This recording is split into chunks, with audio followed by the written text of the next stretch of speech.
Department of eastern medicine and surgery, government college, university Faisal آباد۔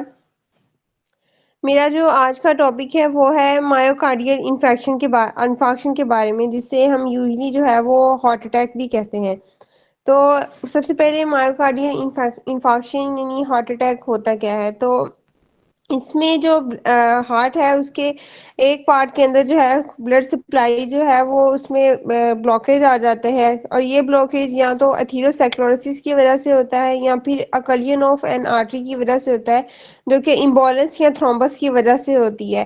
تو جب بلاکیج ہو جاتی ہے تو آکسیجن کا جو لیول ہے وہ لو ہو جاتا ہے۔ آکسیجن ڈیفیشنسی کی وجہ سے جو ہارٹ کے ٹیشوز ہیں یعنی مایوکارڈیل ٹیشوز جو ہیں ان کو ڈیمیج ہوتا ہے، تو ایز اے ریزلٹ جو ہے وہ ہارٹ اٹیک یعنی مایوکارڈین انفارکشن ہوتا ہے۔ یہ ایک ڈینجرس میڈیکل ایمرجنسی ہے، اور زیادہ تر میلز اور فیمیلز کے اندر جو ڈیتھ کی ریزن ہے وہ بھی سب سے بڑی وجہ جو ہے وہ مایوکارڈین انفارکشن یا پھر ہارٹ اٹیک ہے۔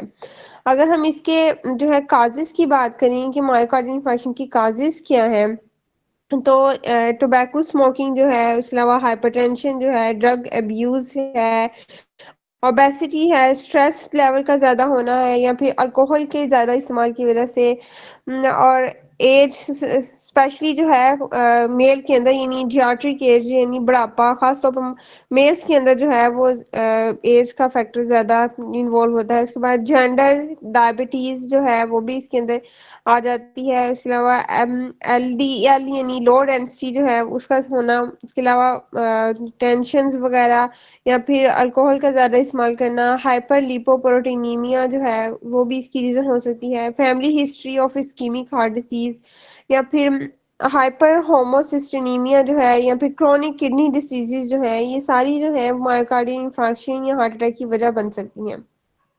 اگر ہم اس کے سائنس اینڈ سمٹمز کی بات کریں تو میلز اور فیمیلز کے اندر جو ہے اس کے سائنس اینڈ سمٹمز جو ہیں وہ الگ الگ ہوتے ہیں۔ تو میلز کے اندر بات کریں تو چیسٹ پین ہوتی ہے، جو کہ زیادہ تر جو ہے وہ لیفٹ بازو کے اندر جو ہے وہ پھیلتا ہوا درد جو ہے وہ محسوس ہوتا ہے، یا پھر نوزیا، وومیٹنگ وغیرہ ہوتی ہے، سویٹنگ بہت زیادہ ہوتی ہے، اس کے بعد سانس لینے میں پرابلم ہوتی ہے، اور اس کے علاوہ یورینیشن زیادہ ہوتی ہے، اور انزائٹی، سلیپلیسنس، اور ہائپر ٹینشن اور ہائپوٹینشن، ارتھمیا وغیرہ جو ہے یہ ساری میلز کے اندر جو ہے اس کی سائنز اینڈ سمٹمز ہیں۔ اگر ہم فیمیلز کے اندر بات کریں تو اس میں سانس کی تنگی جو ہے یعنی سانس اچھے طریقے سے نہ آنا، اس کے بعد سویٹنگ یا پھر انزائٹی جو ہے اس کی ریزن ہو سکتی ہے، اس کے علاوہ تھکاوٹ جو ہے اس کے اندر ہو سکتی ہے۔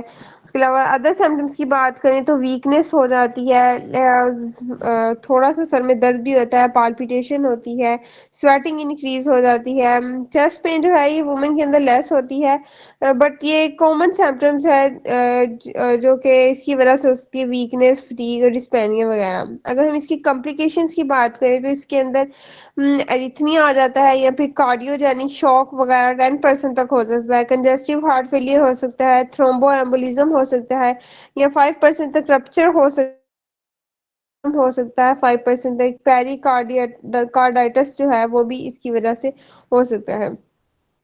تو اس کی جو مین ریزن جو ہے وہ ہائپر ٹینشن ہے، یعنی بلڈ پریشر کا زیادہ ہو جانا، یعنی جس میں کسی کا بلڈ پریشر جو ہے وہ کنٹینیوسلی جو ہے وہ انکریز ہوتا ہے، تو اس کو زیادہ تر ہائی بلڈ پریشر کہتے ہیں۔ جب کسی شخص کا مسلسل جو ہے سسٹولک بلڈ پریشر 140 ml/Hg سے زیادہ ہوتا ہے، تو جو ڈائسٹولک پریشر جو ہے وہ 90 ملی میٹر آف مرکری سے زیادہ ہے، تو ایسی حالت کو جو ہے وہ ہائپر ٹینشن کہتے ہیں۔ تو ہائپر ٹینشن جو ہے یا پرسنل ایشوز کی وجہ سے، بایولوجیکل ایشوز یعنی جسمانی تکالیف وغیرہ جو ہے وہ بھی اس کی وجہ سے ہوتی ہیں، یا پھر کئی جو ہے ان نون ریزنز بھی جو ہے وہ بلڈ پریشر کی انکریز کا جو ہے وہ وجہ بنتے ہیں۔ ہائی بلڈ پریشر کی جو شکایت ہے وہ اکثر لوگوں کو ہوتی ہے، اور اکثریت جو ہے وہ اس کے اندر مبتلا ہوتی ہے۔ تو اس کی عام سی علامات ہیں، لیکن یہ بہت زیادہ خطرناک جو ہے وہ میڈیکل کمپلیکیشنز کا جو ہے وہ ریزن بن سکتی ہے۔ ہیلتھ ایجوکیشن کے جو رولز ہیں ان کو اپنا کر جو ہے بلڈ پریشر کنٹرول کیا جا سکتا ہے۔ جیسا کہ روزانہ ایکسرسائز وغیرہ کرنا، نمک کا کم استعمال کرنا، فیٹس کولیسٹرول وغیرہ کا کم استعمال کرنا، تو جسمانی کم وزن میں جو ہے وہ کمی لانا، اور بیسی نہ ہو جانا، اور اگر ضرورت ہو تو پھر ادویات وغیرہ کا بھی استعمال کیا جا سکتا ہے۔ ہائی بلڈ پریشر سے جو ہے برین ہیمریج ہو سکتا ہے۔ اس کے علاوہ جو بلڈ کی ریز ہیں جو دماغ وینز ہیں جو دماغ تک جاتی ہیں، ان میں پیرالائسس ہو سکتا ہے۔ اس کی وجہ سے شدید سر درد ہوتا ہے اور نظر بھی دھندلا جاتی ہے۔ ہائی بلڈ پریشر سے سٹروک ہو سکتا ہے، ہارٹ اٹیک اور ہارٹ فیلئر ہوتے ہیں۔ اس کے علاوہ ہائی بلڈ پریشر سے جو ہے وہ نکسیر وغیرہ یعنی ناک سے بھی خون آنا شروع ہو جاتا ہے۔ تو یہ جو ہے ہارٹ اٹیک کی سب سے بڑی وجہ ہے۔ اگر ہم ہارٹ اٹیک کے ڈائگنوسس کی بات کریں تو کلینکل فیچرز کے اندر پین ہو جاتی ہے، انڈائجیشن ہو جاتی ہے، اپریہینشن ہوتی ہے، شوک ہوتا ہے، یا پھر لو گریڈ فیور ہوتا ہے۔ اور سیکنڈ جو ہے سیرم کارڈک میکر جو ہے یعنی کریٹینین فاسفوکائنیز جو ہے یہ یوز کیا جاتا ہے۔ اس کے بعد لیکٹک ڈی ہائیڈروجینیز جو ہے اس کو یوز کرتے ہیں، اور کارڈک اسپیسیفک ٹرپونیز جو ہے ان کو یوز کیا جاتا ہے۔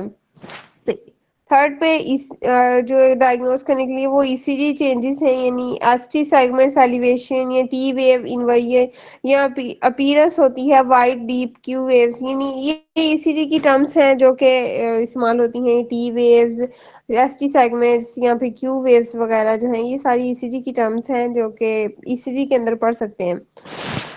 اگر ہم اس کی ہارٹ اٹیک سے بچنے کی اگر ہم پریونشنس کی بات کریں تو انہیں بلڈ پریشر کو جو ہے وہ نارملی چیک کرواتے رہنا چاہیے۔ علاوہ شدید سر درد ہو تو تب بھی جو ہے وہ بی پی چیک کروانا چاہیے، اور بلڈ پریشر کی اصل میڈیکل جو ریزن ہے اس کو جو ہے وہ جو ہے ڈائگنوز کرنا چاہیے۔ اس کے علاوہ نمک کم کر دینا چاہیے، اور چکنائی، گھی یا مکھن وغیرہ جو ہے ان کو زیادہ استعمال نہیں کرنا چاہیے۔ کولیسٹرول سے بچنا چاہیے، اور سگریٹ وغیرہ اسموکنگ پینا یا پھر الکوہل جو پینا وغیرہ ان کو بند کر دینا چاہیے، اور ایکسرسائز وغیرہ کرنی چاہیے۔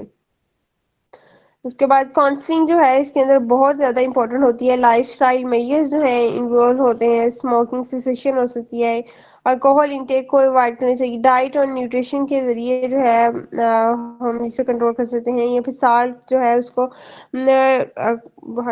بہت زیادہ استعمال نہیں کرنا چاہیے، بلکہ اتنا ہی استعمال کرنا چاہیے جتنا کہ ضروری ہو۔ اگر ہم اس کے ٹریٹمنٹس کی بات کریں تو زیادہ پیشنٹ کی ڈیتھ بھی ہو سکتی ہے، اور میں بھی وہ بچ بھی سکتا ہے، لیکن یہ ہم پہ بھی ڈیپینڈ کرتے ہیں کہ ہم کتنی جلدی اس کو ہاسپٹل تک لے جا سکتے ہیں، یا پھر ہم نے کتنا مطلب جو ہے وہ اسے پریونٹ کر سکتے ہیں۔ تو یہ ساری چیزیں جو ہے وہ اس کے اندر انکلوڈ ہوتی ہیں۔ تو ایز اینڈ جو ہے وہ ہارٹ سرجری بھی کی جاتی ہے۔ اس کے علاوہ اور بھی بہت سارے طریقے ہیں جو مطلب اپلائی کیے جاتے ہیں اگر ہارٹ کے اندر بلاکیج وغیرہ ہو جائے تو اس کو کنٹرول کرنے کے لیے۔ So that's it.